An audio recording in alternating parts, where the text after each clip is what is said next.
Hello everyone, నేను మీ lucky Lakshmi. Welcome back to my channel. ఈరోజు నేను చేపల కూర ఎలా చేయాలో ఈ వీడియోలో అయితే చూపిస్తానండి. ఈ వీడియో మీకు నచ్చినట్లయితే కనుక లైక్ చేయండి, షేర్ చేయండి, సబ్స్క్రైబ్ చేసుకోవడం మాత్రం మర్చిపోకండి. ఈ చేపల పేరు మేవల్ అండి. దీన్ని ఎలా ప్రిపేర్ చేయాలంటే ముందుగా కడాయిలో కొద్దిగా ఆయిల్ వేసుకుని ఆనియన్ పచ్చిమిర్చిని అయితే మగ్గబెట్టుకోవాలండి. మనం ముందుగానే కొంత చింతపండుని కూడా నానబెట్టుకోవాలండి. చింతపండు పులుసు మనం చేపల కూరలో వేసుకుంటాం కాబట్టి పులుపు అనేది ఎక్కువగా వద్దు, మీడియంలో వేసుకోండి.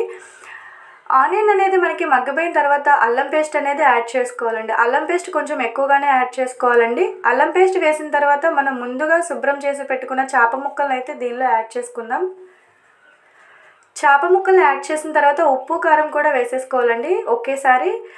ఎందుకంటే ఫిష్ కర్రీ అంతా మనం ప్రాసెస్ అంతా చేసేసి అప్పుడు స్టవ్ మీద పెట్టుకుంటాం కాబట్టి నేను ఉప్పు కారం అయితే యాడ్ చేసేసాను. ఉప్పు కారం యాడ్ చేసిన తర్వాత మనం ముందుగా నానబెట్టుకున్న చింతపండు పులుసుని అయితే దీనిలో యాడ్ చేసుకోవాలండి. చింతపండు పులుసుని యాడ్ చేసిన తర్వాత దీనిని గరిటెతో తిప్పొద్దు, కళాయిని క్లాత్తో పట్టుకొని వీడియోలో చూపించిన విధంగా చేప ముక్కలు మొత్తానికి అంటేటట్టు అలా మిక్స్ చేసుకోవాలండి. అటు ఇటు తిప్పి 15 to 20 minutes వరకు దీన్ని మీడియం ఫ్లేమ్లో మాత్రమే ఉంచాలి. హై ఫ్లేమ్లో మాత్రం ఉంచొద్దు. అందులో ఉన్న వాటర్ మొత్తం ఎగిరిపోయేంత వరకు మగ్గబెట్టుకోవాలండి. చూడండి, కర్రీ అయితే మనకి ఇక్కడ కంప్లీట్ అయిపోయింది. Please subscribe.